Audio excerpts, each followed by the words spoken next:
Aujourd'hui, nous allons évoquer un sujet qui concerne directement la vie quotidienne de milliers de Polynésiens vivant dans nos archipels, l'avenir de la délégation de service public du transport aérien Interilles.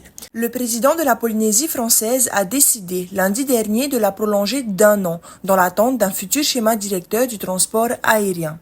Cette décision soulève de nombreuses inquiétudes. Et pour en parler, on reçoit Stéphane Milan, dit Tote, deuxième vice-président de Aherea Polynesia. Il a écrit la question orale posée par Nicole Sonker en séance à l'Assemblée le 19 mai dernier. Stéphane Yaurana. Hey, Yarana. Pourrais-tu définir ce qu'est la délégation de service public du transport aérien Interilles et pourquoi ce sujet est-il en réalité aussi important pour les habitants des îles et archipels éloignés? La délégation de service public, en fait, c'est une subvention qui est donnée aux prestataires, actuellement c'est Air Tahiti, pour pouvoir permettre aux gens qui sont sur des archipels qui ne sont pas rentables pour Air Tahiti de pouvoir effectivement participer au prix du billet. Donc c'est quand même quelque chose qui est très important puisque les personnes qui sont sur ces îles éloignées, eh bien s'il n'y a plus de vols qui se passent sur ces îles-là, c'est tout le microcosme économique qui est pénalisé. Donc bien évidemment c'est en priorité le tourisme, c'est-à-dire que ce sont les pensions de famille, ce sont aussi tout ce qui gravite autour des pensions de famille. Il faut savoir que les pensions de famille en Polynésie française eh bien, font travailler en général 3 à 4 personnes de la famille à l'intérieur de cette pension, mais hormis les pensions de famille, vous avez aussi tout ce qui est artisanat, donc les artisans, vous avez aussi les pêcheurs, ça fait fonctionner aussi les commerces, les snacks, ça fait fonctionner aussi tout ce qui est agriculture, et puis au-delà de tout ça, les angoisses aussi sont portées par tous les personnels qui travaillent à Air Tahiti dans ces îles qui sont sous délégation de service public.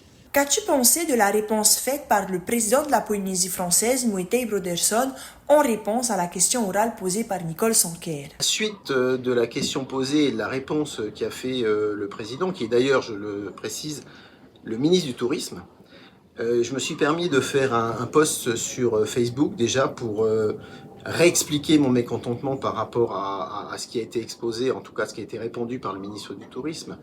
Je pense qu'il est dans un déni de réalité. En fait, il n'a aucune empathie pour ces personnes qui sont sur ces îles. Il n'arrive pas à comprendre, ou je ne sais pas, ou alors il ne nous entend pas, que ces personnes sont dans l'angoisse. Alors il a beau répondre que pour les salariés d'Air Tahiti, c'est pas un souci, parce que si ça change, ils seront repris à l'identique. Ça n'engage que sa parole. D'ailleurs, à ce sujet, quand il a dit au Salon du Tourisme, aux 26 exposants qui, eux, demandaient des compensations, et il avait prémis d'ailleurs des compensations à ces 26 exposants, je les ai contactés, j'en ai contacté une partie, et à ce jour, donc après quasiment 5 mois, ils n'ont toujours rien reçu. Donc ça n'engage vraiment que sa parole. Donc je pense qu'on ne peut pas continuer comme ça. C'est pour ça que la question qui a été posée, bien évidemment, et il nous a fait part que ce n'était pas possible de la prolonger au-delà d'une année et qu'il fallait effectivement que ça soit une convention, mais à ce moment-là, eh bien, ce qu'il faut absolument faire, on ne peut pas continuer comme ça, et je vais l'expliquer un petit peu après, mais il faut à ce moment-là conventionner au moins sur 3 ans. L'une des principales préoccupations concerne notamment les salariés affectés aux lignes relevant de la DSP, notamment ceux d'Air Tahiti. Quelles pourraient être les conséquences pour eux? Ce qui risque de se passer, d'une part, c'est qu'on ne sait pas si jamais c'est une autre compagnie qui vient, si ils auront les mêmes conditions de travail. On ne sait pas si au niveau des fréquences, ce seront exactement les mêmes fréquences. Les fréquences qui existent sur les îles sont vraiment des fréquences minimales. C'est-à-dire que si du jour au lendemain, on passe de 3 fréquences à une fréquence parce qu'on n'a plus les moyens effectivement de subventionner cette DSP, ou on n'a pas les moyens effectivement de pouvoir emmener des compagnies aériennes pour pouvoir faire cette DSP, la problématique, elle est là. La problématique des agents, tout comme la problématique des gens qui travaillent sur les îles, donc tout ce tissu économique, c'est que ces gens ont des crédits derrière. C'est-à-dire que quand les gens ils investissent, ils ont investi, ils ont des crédits à rembourser, et que quand on ne sait pas, quand on n'a pas de visibilité au-delà de 2 ou 3 mois ou d'une année, c'est très difficile pour ces gens de se projeter dans l'avenir. Ce qu'il faut savoir, c'est qu'en 2010, il a été prévu de passer de 10 îles en délégation de service public à 35 îles. Donc on est passé de 10 à 35 pour permettre justement à tous ces gens qui avaient envie de rentrer chez eux, de pouvoir investir chez eux, de pouvoir le faire. Là, on est dans une expectative, on ne sait pas ce qui va se passer. Moi, j'ai rencontré plusieurs personnes du comité du tourisme authentique, dont la présidente, Madame Mélinda Baudin, qui m'a fait part de problématiques concernant effectivement cette DSP et les conséquences qu'il y a derrière.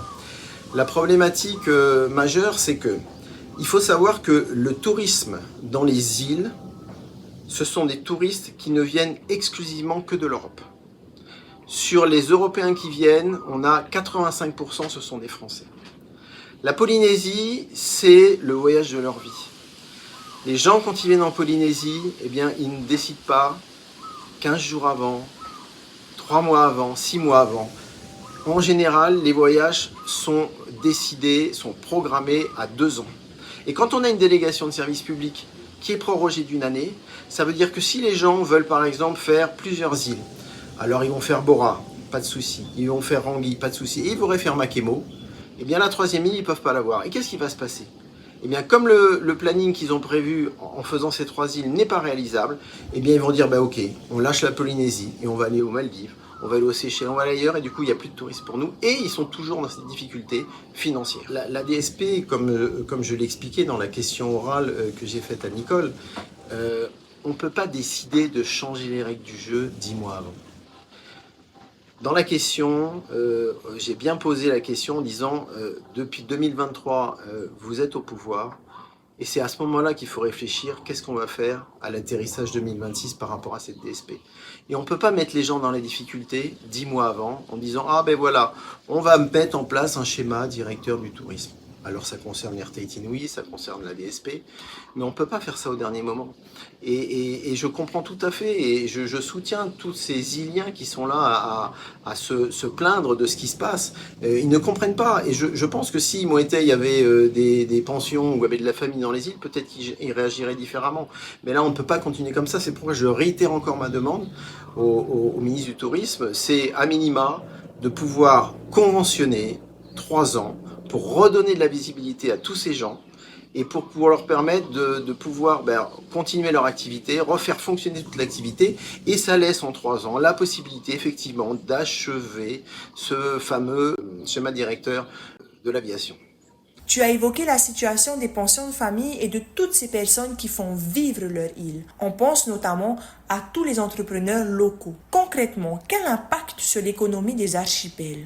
C'est un impact important parce que si effectivement on ne peut pas investir sur les archipels qui sont desservis par la DSP, c'est problématique parce que ça veut dire que plus rien ne fonctionne. Donc c'est pour ça que c'est vraiment très problématique que cette DSP ne soit pas prolongée au-delà, en tout cas une nouvelle convention sur 3 ans pour permettre effectivement à toutes les forces vives, des gens qui sont déjà installés, mais des gens qui ont des projets, qui voudraient s'installer sur les îles, retourner sur les îles, parce que c'est vrai que de plus en plus les gens ont envie de revenir sur l'île sur laquelle ils sont nés. Cette incertitude ne risque-t-elle pas également de décourager les futurs projets? Bien évidemment, les gens qui ont des projets, et il y en a beaucoup, là, sont complètement freinés parce qu'il y a, encore une fois, je répète la même chose, mais il n'y a pas de visibilité par rapport au futur. Et on a, à une époque, la partie, quand il y a eu le CEP, la problématique, c'est que le CEP, en fait, a fait partir toutes les, entre guillemets, forces vives des îles, quand le CEP s'est installé. Là, il y avait une possibilité effectivement de pouvoir faire revenir les gens sur leurs îles et malheureusement avec cette DSP qui n'est pas du coup pour l'instant prolongée, eh bien ça donne pas envie d'investir. Stéphane, tu as fait carrière dans le domaine de la santé. D'un point de vue de la santé publique, que penses-tu de cette situation? Alors, la problématique qu'il va y avoir, c'est par rapport aux EVASAN. Alors, il y a 2 types d'EVASAN. Il y a les EVASAN qui sont nécessaires, urgentes, et à ce moment-là, en général, on fait appel à Air Archipel pour effectivement aller chercher les patients. Par contre, il y a des choses qui sont mises en place, à la fois sur les îles qui s'appellent les CSA, les consultations spécialisées avancées. Ça veut dire que s'il y a moins de vols ou s'il n'y a pas de vol, ces consultations ne pourront plus se faire. C'est hyper important ces consultations, pourquoi? Parce que ce sont des gens qui sont détachés en général ou du privé ou de l'hôpital et qui viennent consulter la population sur des problèmes rénaux, sur des problèmes cardiaques, sur des problèmes neuro. S'il y a moins de vols, forcément il y aura moins de personnes qui pourront être vues. Premier point. Deuxième point, il y a toutes ces personnes qui, eux, vont venir ici. Ce sont des évassanes qui ne sont pas urgentes, mais qui viennent pour justement leurs problèmes, pour un suivi sur Tahiti, parce que les CSA, on ne peut pas prendre tout l'atoll quand les gens viennent. En général, c'est sur des temps donnés de 2 ou 3 jours. Ça veut dire que toute cette partie-là d'évassanes programmées pour les consultations à Tahiti, on aura la même problématique. C'est-à-dire qu'on ne saura pas, effectivement, si le volume actuel d'évassanes qui est fait avec les vols qui sont en place pourront continuer à être faits une fois que la DSP tombera, puisqu'on n'aura plus possibilité de le faire. Et ce qui va engendrer quand même des conséquences assez graves. Des conséquences graves, c'est déjà pas facile dans les îles quand on voit la répartition, on va dire, sanitaire dans les îles. On a beaucoup d'îles qui sont sans médecins, où ce sont que des infirmiers qui en fait gèrent les centres médicaux. Quand on est sur des postes de secours, ce sont des adjoints de soins. C'est déjà très compliqué parce qu'il y a des problématiques de connexion avec les Wi-Fi. Il y a des problématiques aussi autres parce que il n'y a pas beaucoup d'agents sur les îles, enfin il n'y a pas beaucoup de personnel sur ces îles. Donc là, ça engendre encore des problématiques complémentaires. Et donc il faut absolument que la totalité des vols qui sont faits actuellement puissent reprendre en l'état à minima. Face à cette position, que demandez-vous concrètement aujourd'hui au gouvernement? Moi, je demande à Moëté une chose simple, ce que j'ai dit, c'est qu'il puisse refaire une convention de 3 ans pour qu'il y ait la visibilité de toutes ces familles, toutes ces personnes qui travaillent sur ces îles et qui font de la valeur ajoutée à ces îles puissent effectivement pouvoir recommencer à travailler convenablement et puissent payer aussi les crédits qu'ils ont derrière. Tote Stéphane, Maururu Meitei pour ces échanges. Un mot de fin? Naruto Terota iti tamato avei a paruru ite mo motu paruru ite ohipa hapapu ite ananai maruru e yanucharo.